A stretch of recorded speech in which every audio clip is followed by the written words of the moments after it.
Armu teile ja rahu Jumalalt, meie Isalt ja meie Issandalt, Jeesuselt Kristuselt.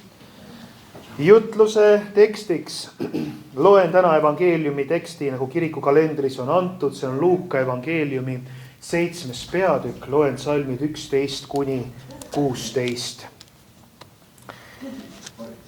Ja mõni aeg hiljem läks Jeesus linna, mida hüütakse Nainiks. Ja temaga läksid kaasa ta jüngrid ja suur hulk rahvast. Aga just siis, kui ta linna väravale lähenes, kanti välja surnut. Oma ema ainsat poega, ja ema oli lesk.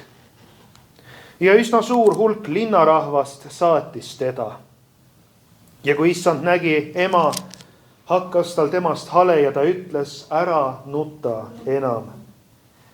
Ja ta astus ligi ja puudutas surnu raami, mis peale kandjad jäid seisma. Ja ta ütles, noor mees, ma ütlen sulle, ärka üles. Ja surnu tõusis istuli ja hakkas rääkima. Ja Jeesus andis poja ta emale tagasi, aga kõiki haaras kartus ja nad ülistasid Jumalat ja ütlesid, meie seas on tõusnud suur prohvet ja Jumal on tulnud hoolitsema oma rahva eest. Aamen. Istuge palun. Armas kogudus. Tänane pühapäev suunab meid vaatama kaugemale selle maailma kannatustest, teades, et Jumala käes on pääste, rahu ja võit. Ja me näeme täna selles loos seda olukorda, kus Jumal teatud hetkedel, kui see oli oluline ja vajalik, et äratada usku inimestes. No me võime öelda, painutas füüsikareegleid, mis muidu toimivad teistmoodi tavapäraselt, kuna see on Jumala loodud maailm. Jumala jaoks on imed võimalikud. Tänases evangeeliumi loos kohtame lesknaist, kellele on osaks saanud suur kaotus. Kõigepealt kaotas ta oma abikaasa, tol ajal oli see väga raske, sest et üksik naine, see ei olnud ju mingisugust pensioni, sotsiaalsüsteemi, tal oli väga raske, kuidas ta hakkama sai, kes teda siis toetas, aitas. Ta kaotas oma abikaasa, aga nüüd ta kaotas ka oma ainsa poja. Sügav lein, sügav mure, rõhumine, mis südames oli. Kuidas selle olukorraga toime tulla, see on sügavaim lein, mida me siin näeme, mida inimene võib kogeda. Kuidas taluda kaotust, kui ei ole kedagi, kellele toetuda? Kõige hullem, mis võib juhtuda, on just see, et inimene jääb üksi. Küllap me ikkagi, kes vähegi sellega on kokku puutunud, eks me pelgame seda. Isegi, et kui raske on, kui jääb keegi või ise jääd üksildaseks, kui on lootusetus. Ja just sellisesse olukorda astub Jeesus tänases loos. Nähes naise valu. Ja nüüd Jeesus ütleb naisele, ära nuta enam. Me saame igaüks mõelda oma elule, milles meie üksindus on seisnenud või meie valu on seisnenud. Jeesus ütleb ka sulle, ära nuta enam. Alati, kui me piiblit loeme, me ei loe lihtsalt meeldetuletuseks, vaid me loeme Jumala sõna. Jumala sõna, mille kaudu Jumal ka meile kõneleb, see on nagu kiri sulle täna ja mulle. Et me saaksime julgustust, et me näeksime suuremat pilti kui ainult see kaduvus meie ümber. Jeesus ütleb, ära nuta enam. Kuid miks Jeesus just sellises olukorras nüüd ütleb, ära nuta? Kas ei tundu liiga lihtne? Keegi ütleb, ära nuta, kas see kohe lahendab midagi? Kas teinekord ei tundu meile vahel on paljad sõnad, mis kõlavad ja lahendusi ei ole? Ja mis puudutab surma, täna on selline kaduvuse ja samas igavese võidu teema, aga surm on inimkonnale midagi, mis on paratamatult, lahutamatult seotult valu ja kannatusega. nii see on meie jaoks. Inimene on loodud igavikuks. Sellepärast kõik see kaduvus, surm, ka see armastuse puudumise, vihkamine, vägivald, mis maailmas olemas kõik on, see tundub tegelikult, see ongi ebaloomulik olukord. Ka surm on ebaloomulik inimhinge jaoks. Inimesele, kes seisab surma ees, on see midagi, mida ta ei saa kontrollida. Ta ei saa inimlikult seda vältida. Surm on maailmas, kus Jumala algne plaan oli elu. Ja surm tuli meie ellu patu kaudu, nagu ütleb piibel. Patupalk on surm, aga Jumala armuand on igavene elu Kristuses Jeesuses, meie issandas.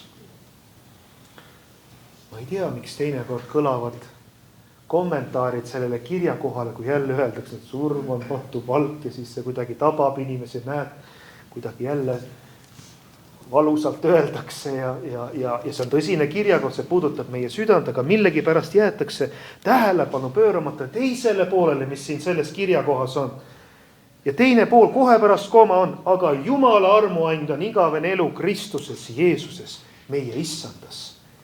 See on ju selle salmi tõeline sügavam mõte, mitte ainult esimene pool. Surm ei ole see, millel on siin maailmas lõplik sõna. Ja me oleme südames tänulikud, et me saame nende teemade juurde tulla, et me vaatame kaugemale surmast. Et surm on meie jaoks nagu miski, mis jah on siin maailmas, aga meil on antud lisameel, usk, et näha olukorda laiemalt. Et me ei keskendu ainult kaduvusele, vaid me näeme enamat siin maailmas. Ja nüüd Jeesuse sõnad, ära nuta, need ei olnud siin selles kontekstis, siin sellele emale, sellele lesele, ei olnud lihtsalt üks lihtne lohutus. Nagu keegi ütleb, no ära nuta, mis seal ikka, eks ole, püüa nüüd hakkama saada kuidagi. Või teate, see teinekord see kõige hullem, kui öeldakse, või see võib teinekord väga raske olla, kui ma tean, mida sa tunned, no tuhka sa tead. Keegi teine ütleb teisele nii. Tuhka me teame ikkagi, mida see teine inimene tunneb. Meie elud on erinevad, me oleme võib-olla midagi sarnast kogenud, kes on kaotust kogenud. Jah, siin on paralleele, aga me keegi kunagi ei ole täpselt samas olukorras. Me keegi ei tea täpselt teise südant, teise olukorda, teise lapsepõlve, teise üleelamisi. See, mis seal taustal kõik on, miks just teises inimeses tekib valu ja meie vaatame, siin ka sarnane olukord meie elus oli, võib-olla meil ei olnud sellist valu, me ütleme teisele, kuule ma tean, mida sa tunned. Jumal teab seda küll. Jumal näeb tõelist olukorda. Meie inimestena ei näe isegi oma lähedaste südametesse lõpuni, kuigi me lähedasi ehk tunneme kõige paremini. Ja sealgi on meil ju väga palju avastada. Me ei tea, miks inimene just ühel või teisel moel tunneb, kui ta midagi üle elab. Nii et Jeesus siin ei ütle oma sõnu tühja lohutusena, mis on tähtis, Jeesuse sõnal on võime. Jeesuse sõnal on vägi. Jeesuse olemuses on vägi. Tema ei ole üks lihtne inimene, vaid ta on issand ise. Jeesuse sõnad, see on kõige vägevam sõna, mis võib olla. Ja mida ütles Jeesus tollele surnud noormehele, ärka üles. Siin ei olnud kliiniline surm, siin oli päris bioloogiline surm. Et meenutame Laatsaruse surme, juba 4 päeva oli olnud surnud, juba keha haises tolles kliimas. Jeesus äratas ka Laatsaruse surnuist. Ärka üles, ütles Jeesus. Ja noormees tõusis. Sensatsioon, kuidas see võimalik? Jumala jaoks on võimalik. Me küsime, kuidas see maailm on võimalik, Jumal on loonud. Jumala jaoks on võimalik. See näitab meile mida? See näitab, et Jumal, kes on elu andja, ei ole surmast sõltuv. Tema käsul on elu ka siis, kui arvatakse, et see on lõppenud. Jumal ei ole kuidagi surma poolt taltsutatud, mõjutatud. Jumal ise on elu ja igavik. See on tema olemuses. Nii et Jeesus ei öelnud lihtsalt ära nuta enam, vaid ta näitas, et surm ei ole kõige lõpp. See on üks olulisemaid sõnumeid meile igal päeval meelde tuletada iga mure juures, mis meil on. Me kipume keskenduma sellele kaduvusele, nendele muredele, probleemidele ja me unustame ära selle suurema pildi, et Jumal taotleb ka sinu jaoks head lõpptulemust. Vot see asi peab alati selge olema, meeles olema, isegi kui läbime raskusi. Jeesus ütles, tule tagasi elule. Mõte on siin selline. Ja siin, kui nüüd vaatame laiemalt seda kirja kohta, see ei ole ainult füüsiline elu, vaid ka vaimne ja igavene elu, mis on võimalik läbi Kristuse.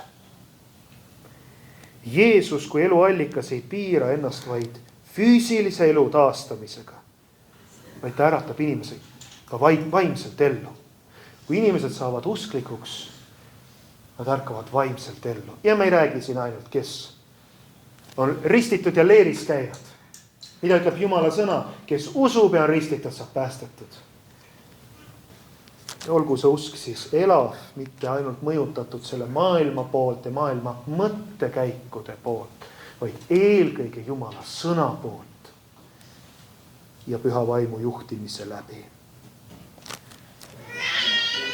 Jeesus ütles Martale, mina olen ülestõusmine ja elu, kes minusse usub, see elab, isegi kui ta sureb.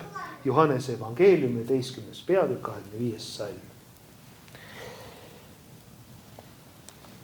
Jumala plaan on igavikuline. Ja meie igavene elu ei sõltu ainult sellest, kuidas meie elu siin maa peal lõpeb, vaid eelkõige sellest, kas me oleme ühendatud Jeesusega. Kas me oleme päriselt Jumalaga osaduses. Kas me oleme ühendatud eluallikaga. Ja me jõuame jälle selle juurde, kuidas ka kirikus keskmes on sõna ja armulaud. Kõik muu tuleb sinna juurde, aga eelkõige ühendus Kristusega. Ja las olla meie inimlikus arusaamas surm seotud lõpu ja kadumisega, aga Jumal ei määra surma kui lõppu. Jumal määrab surma kui ühte üleminekut, mille kaudu usklik saab minna igavesse ellu Jumala juures. Ja siin ongi evangeelium. Siin ongi päästesõnum. Surm on võidetud. Pääste on olemas. See sai võidetud mitte kuskil mingite huvitavate mõtetega, vaid reaalsete sündmuste läbi, mis olid Jeesuses. Ja meie elu võib olla edasi väljaspool aegruumi igavikus kuidagi erilisel moel, kui me usume Kristusesse. Ja see on tõotus, mis meile antakse Jumala poja kaudu. Me kardame surma lihtsalt selle pärast, ega ka kannatusi, ega kõike seda, mis meid üritas. Me kardame valu, aga me kardame ka kõike seda, mis on meile tundmatu. Mõni kardab ka Jumalat sellepärast, et ei tunne Jumalat. Jumal on tundmatu tema jaoks. Kui me õpime päriselt Jumala armastust tundma, siis ei ole enam hirmu. Armastus ajab kartuse välja. Aga kaduvuse ja surma ees meil võib olla hirm, sest seal on tundmatus, seal on ajutine see olukord, mida me lõpuni ei tea veel, kuidas see üleminek on. Aga kui meie usus on kindel veendumus, et surm on ajutine olukord, midagi enamat on sinu jaoks olemas, siis kaob surma hirmutav teravik ära. Igatsus on, et maailmas järjest enam inimesi tunneks ära. Lootus, et see surmateravik kaoks ära. Kuidas hindad sa oma elus? Siin on inimesi, kes on väga pikalt Jumalaga käinud ja saavad kinnitada ju seda, et surmateravikud ei kaob ära. On see surm, on kuidas see kaduvus on. Meie usume elu, meie usume Issandasse, Jeesusesse, Kristusesse.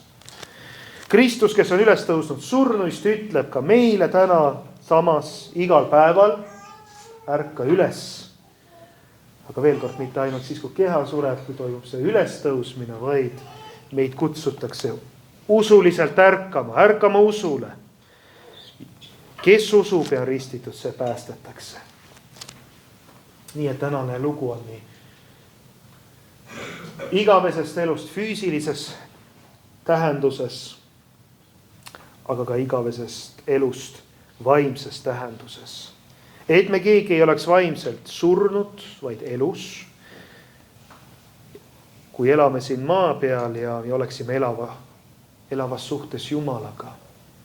Meeste osaduses reedel arutasime seda teemat, kuidas tõesti see vaimuliku elu osa elus, et kui missugune ta peab olema, missugune osa on Jumala sõnal, missugune osa on palvel, missugune osa on meie elus sellel, kui palju meil aega on Jumala jaoks, kui palju me päriselt pühendume Jumalale, kui palju me oleme osaduses kaaskristlastega, üheskoos palves, kogudusega üheskoos, et see kõik oleks meil nagu üks vihmavari meie pea kohal.